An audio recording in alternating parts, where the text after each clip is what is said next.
अवघ्या काही दिवसांवर येऊन ठेपलेल्या नवरात्र उत्सवाच्या पार्श्वभूमीवर ठाणे शहरातील एक महत्त्वपूर्ण सांस्कृतिक केंद्र म्हणून ओळखल्या जाणाऱ्या संकल्प प्रतिष्ठानतर्फे नवरात्र उत्सव 2025चा मंडप पूजन सोहळा अत्यंत भक्तिमय वातावरणात संकल्प चौक येथे पार पडला। शिवसेना उपनेते माजी आमदार रवींद्र फाटक यांच्या उपस्थितीमध्ये हा सोहळा पार पडला। रवींद्र फाटक यांच्या मार्गदर्शन आणि सहकार्यामुळे गेल्या अनेक वर्षापासून संकल्प प्रतिष्ठानकडून नवरात्र उत्सव अत्यंत उत्साहात शिस्तबद्ध रीतीने साजरा केला जातोय। या वर्षीच्या नवरात्र उत्सवासाठी भव्य आणि आकर्षक मंडप उभारण्यात येणार असून त्यांचं पूजन विधिवत पूजा अर्चनाने मंत्रोच्चारात पार पडले। यावेळी आमदार रवींद्र फाटक यांनी पूजन केले, तसेच आरती देखील यावेळी संपन्न झाली। गरबा, दांडियाचे रंगीबिरंगी कार्यक्रम संकल्प प्रतिष्ठानच्या नवरात्र उत्सवाचे खास आकर्षण असते।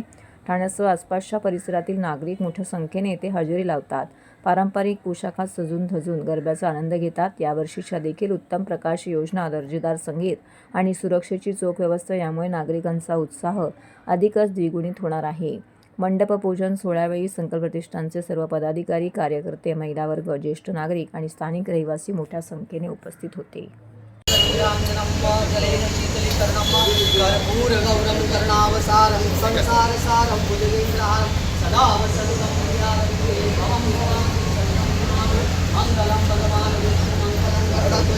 मंगलम पुंडरीकाक्षं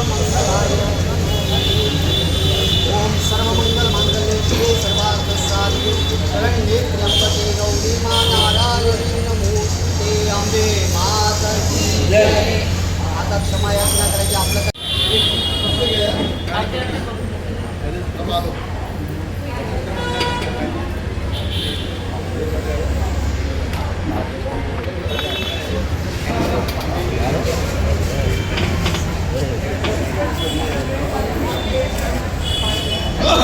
काय करतो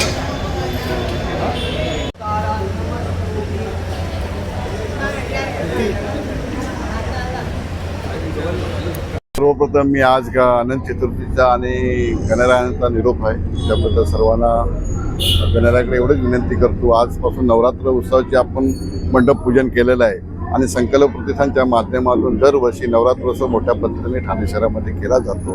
त्याची आज सुरुवात होते आणि सुरुवात केल्यानंतर आता 10-15 दिवसामध्ये नवरात्र उत्सव सुरुवात होईल आणि संकल्पच्या माध्यमातून दांडिया आणि नवरात्र इथे जोरात केला जातो। त्याबद्दल मी सर्वप्रथम सर्वांचं मनापासून ठाण्याच्या सर्व आमच्या भाविकांचं अभिनंदन करत असताना सर्वांना मी विनंती करेन की आपण आता सर्वांनी दर्शनाला यायचंच आहे, पण सगळ्या गोष्टींच्या माध्यमात आता मंडप पूजन झालेलं आहे। नवरात्र संकल्प प्रतिष्ठानचा नवरात्र उत्सव बोलला तर मोठ्या पद्धतीने साजरा केला जातो आणि दरवर्षी करत असताना इथले सर्व मराठी कलाकार आमचे हास्य जत्राचे आमिर हटकरची टीम बँड असणारच आहे यावर्षी। त्याचबरोबर सर्व मराठी कलाकार, हिंदी कलाकार, त्याचबरोबर आपले नेते लोक सगळे महाराष्ट्राचे मुख्यमंत्री, उपमुख्यमंत्री, आमचे सर्वच नेते एकनाथ शिंदे साहेब सर्व उपस्थित या मंडळाला भेट देत असतात आणि त्याचबरोबर आमचे सर्व गरबा रसिक पण चांगल्या मोठ्या पद्धतीने ठाणे शहरात इथे खेळण्यासाठी येतात आणि त्यांना चांगला उपक्रम आज त्या माध्यमातून खेळण्यासाठी दांडिया रास केला होता आणि बँडच्या माध्यमातून